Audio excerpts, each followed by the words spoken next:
मेरे बड़े बुजुर्गों, ये वक्त है मुत्तहिद होने का, एक होने का, एक प्लेटफॉर्म पे आने का, मसलकों की लड़ाई को खत्म करके एक प्लेटफॉर्म पे आने का वक्त है। वरना आप देख लीजिए क्या हाल फलस्तीन के अंदर लोगों का है, किस तरीके से उन्हें मारा जा रहा है, रोज मारा जा रहा है। कोई उनके खिलाफ, कोई उनके साथ खड़ा होने के लिए तैयार नहीं है।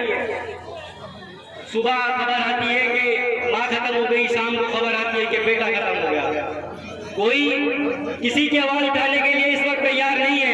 अगर तुम्हें ये लगता है कि मेरी आवाज, मेरे हक की लड़ाई लड़ने के लिए कोई आएगा, ये अपने दिमाग से भूल निकाल दो।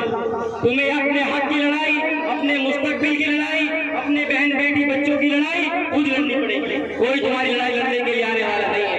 बड़े बड़े पॉलिटिशियन हैं, बड़े बड़े नेता हैं, वक्त पे आते हैं और फिर कोई तौर पे चले जाते हैं।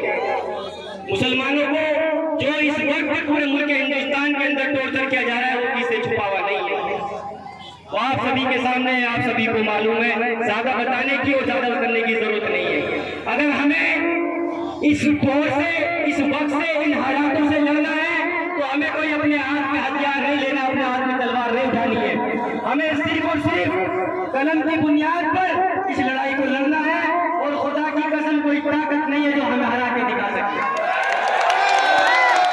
तो बाबा साहब भीमराव अम्बेडकर ने सन 47 में अपनी कौम को नारा दिया था कि संगठित रहो, शिक्षित रहो, कामयाब हो गए। वही नारा आज हम आपको देते हैं कि संगठित रहो और शिक्षित रहो। कोई ताकत नहीं है किसी माई के लाल में तमने को हाथ ला के निकालो। लेकिन उसके लिए तुम्हें अपने घर से एक डॉक्टर, एक इंजीनियर, एक IPS बन के निकालना पड़ेगा। तभी हमारी कौम के हालात बदलेंगे, तभी हमारे हालात बदलेंगे। वरना मुझे तो लगता नहीं कि इस कौम के हालात बदलने वाले हैं। नफरतों का माहौल है, नफरत हर जगह बांटी जा रही है, लेकिन हम हर जगह मोहब्बत का पैगाम लेके पहुंच रहे हैं। एक साथी है हमारे साथ, दीपक नाम का,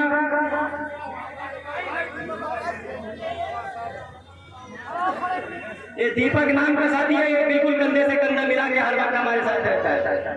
कोई धर्म जाति, किसी का कोई भेदभाव नहीं करते। ये लोग धर्म जाति की लड़ाई करके, राजनीतिक लोग हमें आपस में सिर्फ और सिर्फ लड़ाने का काम कर रहे हैं। लेकिन हम हर मंच से, हमें कितने भी मारे, कितना भी पीटे, लेकिन हमें हमारे नबी ने जो सिखाया है, हम वही तालीम और तरीके से चल रहे हैं और वही दूसरों तक पहुंचा रहे हैं। हमें कोई कुछ भी कहे, लेकिन हमारा काम सब्र करना और मोहब्बत को आम करने का है।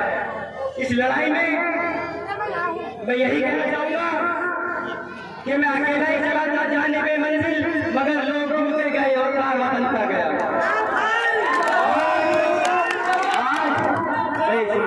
सुनो, ये नारा लगाने का वक्त नहीं है। ये इस वक्त सलाहियत से काम लेने का है कि जो इस मुल्क के अंदर हालात हैं उनसे लड़ने का वक्त है। नारा